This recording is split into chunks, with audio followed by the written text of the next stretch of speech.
Bom dia, meu amigo, minha amiga. Meu nome é Edmar Santos, eu sou médico cardiologista clínico e é um grande prazer estar falando com você mais uma vez.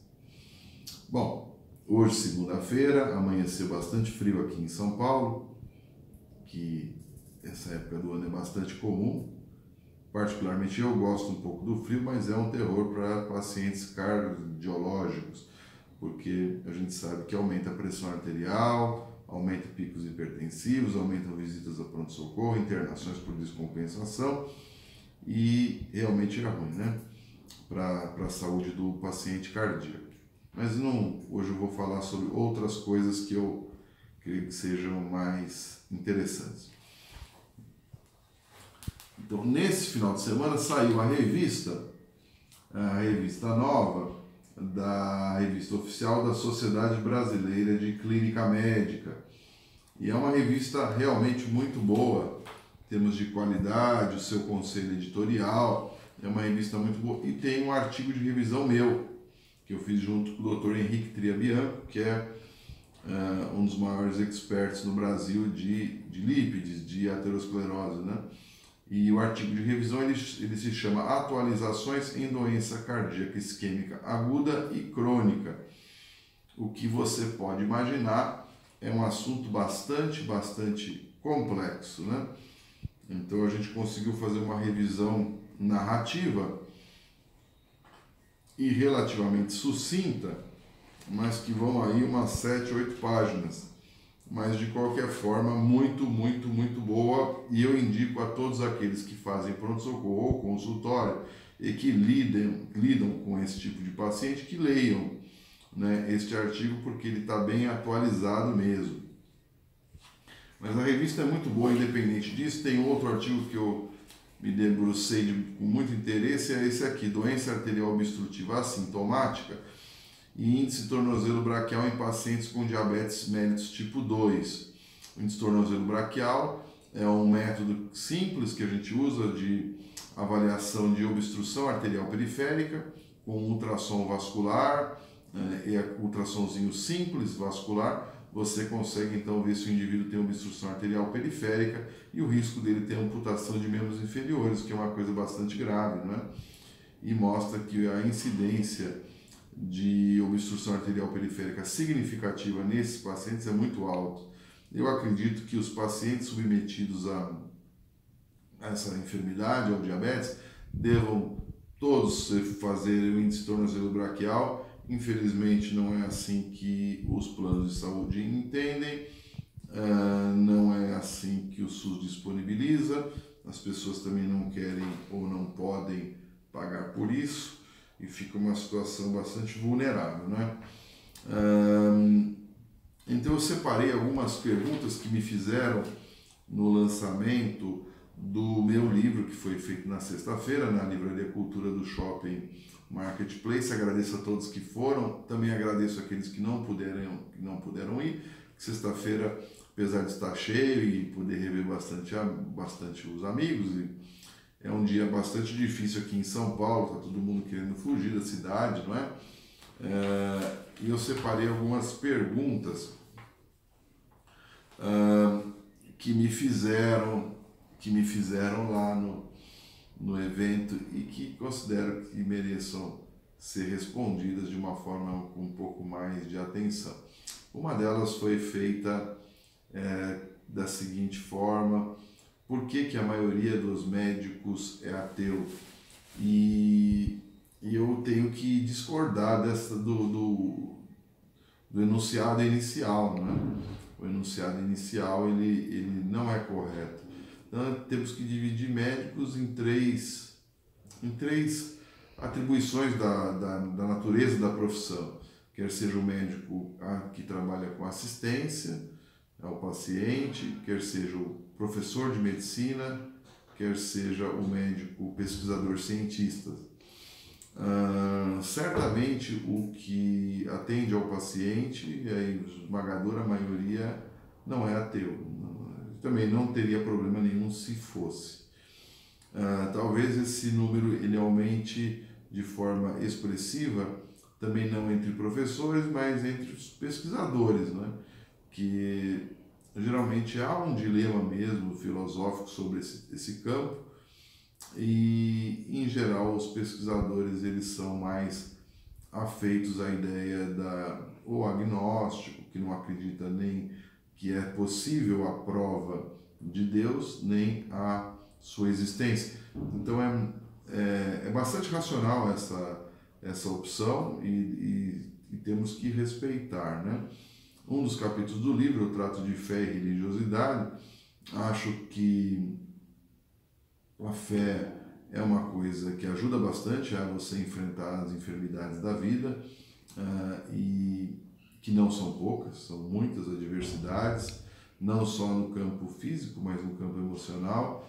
E eu acredito sim que em Deus, acredito que existe uma força maior que rege a gente, que também não tenho capacidade de entendimento tão profundo assim, né? Por mais que eu estude as religiões, eu acho que elas são incompletas no que tange a nossa compreensão do universo, porque a nossa mente humana ela é extremamente limitada nesse entendimento. Mas isso eu faço como Pascal, né?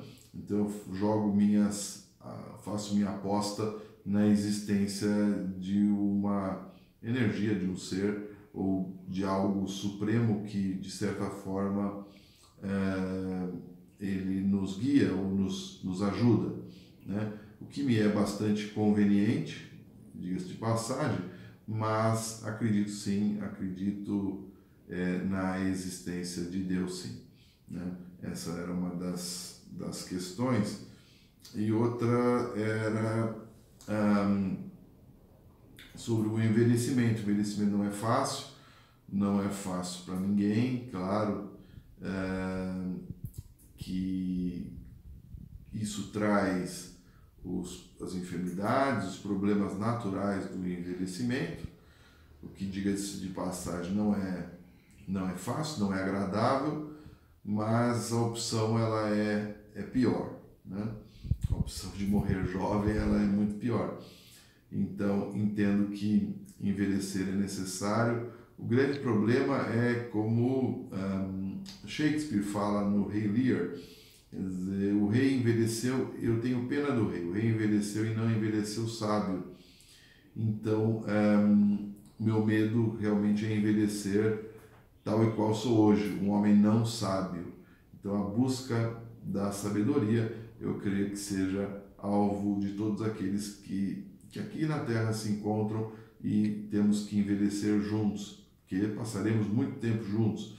Aqui a ideia, principalmente com os novos preceitos da Precision Medicine, ou medicina de precisão, lá que nasce no Vale do Silício, com toda a tecnologia, que todo o dinheiro que existe em cima disso, que nós viveremos muito mais, né? Isso é muito mais, e ouso dizer melhor, né? Então isso é o que está sendo buscado, não porque nós queremos, eu, você, todos nós queremos viver mais e melhor, né? Essa é uma busca da humanidade, não digo pela vida eterna, mas queremos viver mais, como já vivemos. Isso devemos tanto à medicina preventiva quanto à curativa, quanto a todo o ambiente socioeconômico que nos envolve.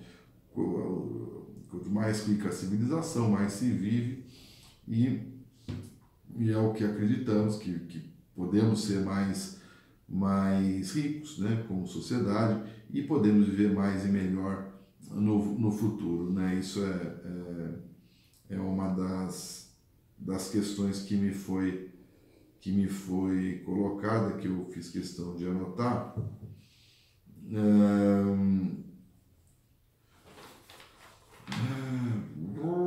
Sobre meritocracia, eu acho que ela não existe, na verdade, ela é ou pelo menos 99% das vezes não existe, e a meritocracia não existe nem aqui, nem em nenhum lugar do mundo.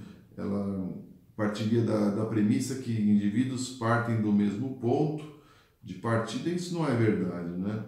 Isso a gente sabe muito bem que não é verdade, mas de qualquer forma, São Paulo é a única cidade do Brasil onde dá para se viver de uma forma meritocrática, né? As demais cidades são muito provincianas, me desculpe as outras cidades se você vive nelas, mas eu digo o estado de São Paulo, né? E São Paulo tem realmente as melhores universidades, os melhores hospitais enfim, é onde se forma mais opiniões, onde existe um caldo cultural, uma diversidade maior e onde a sociedade de mercado ela está mais presente, onde ela deu certo, né? Então, realmente São Paulo, a cidade que a gente vive, me desculpe os que vivem em outros cantos do Brasil, mas creio que seja o centro mais civilizado aqui do nosso Brasil, né? Da Universidade Brasileira também foi perguntado. Na verdade, a universidade no Brasil ela vive muito distanciada da realidade, é quase que uma torre de marfim. Hoje, os meios de redes sociais são muito mais importantes do que meios de divulgação como televisão ou periódicos médicos e tudo mais. E isso demanda uma velocidade muito maior, com qualidade inferior, não resta a menor dúvida. Os médicos que vivem dentro da universidade não têm culpa disso, vamos dizer assim, encontram-se sobre uma égide da mão forte do Estado, que os coloca num regime burocrático extremamente pesado. Tem que preencher aquele diabo daquele currículo Lattes o tempo inteiro para criar pontos disso, conselhos daquilo, reunião daqui e acolá, e a produção científica acaba caindo sua qualidade, porque a preocupação acaba sendo secundária nesse ponto. Mas acho sim que a universidade ela precisa se reinventar e que nesse sentido ela está um pouco defasada em relação ao mundo selvagem que ocorre fora da universidade, que é onde as pessoas se encontram, não é? Na verdade é um mundinho à parte, um mundo um mundo de Oz, um mundo baixo de Oz, o mundo da Universidade Brasileira, e ele precisa necessariamente ser reinventado, né? Me perguntaram também quem que é o meu mentor, e eu posso falar com toda a convicção, com uma pessoa de 51 anos, que é a minha idade, é que o homem de 51 anos ele não cabe ter mentores mais, né? Ou você tem opiniões formadas e acredita naquelas suas convicções, e você pode se atualizar, mas você não é cabível que você tenha mentores mais, você é que tem que ser mentor dos outros, não mais. Mas eu posso dizer com absoluta convicção que meu pai foi o meu maior mentor na minha vida, né? Mas independente disso, eu posso dizer que muitos me influenciaram na minha forma de pensar, de agir e conduzir casos médicos e minha vida pessoal no que tange a ética, no que tange ao conhecimento, na minha formação de opinião. Poderia citar aqui no Brasil vários que eu assisti aulas que fizeram me fazer minha opinião, entre eles Dr. Ramírez no INCOR, Dr. Protásio da Luz no INCOR também, Dr. Antônio Carlos Lopes na Escola Paulista de Medicina, o maior médico humanista do Brasil e da clínica médica.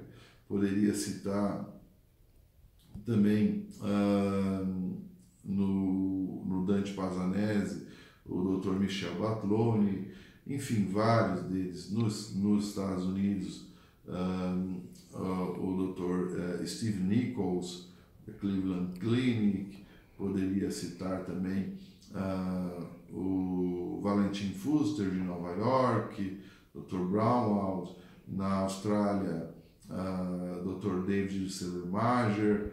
Enfim, muitos fizeram com que eu pudesse construir minha forma de pensar hoje, e sou grato a todos, mas eu não poderia dizer que sigo um mentor, né? Meu mentor é Deus, e e meu pai que me colocou no mundo, tá bom? Um grande beijo no seu coração, tenha uma ótima semana. Tchau!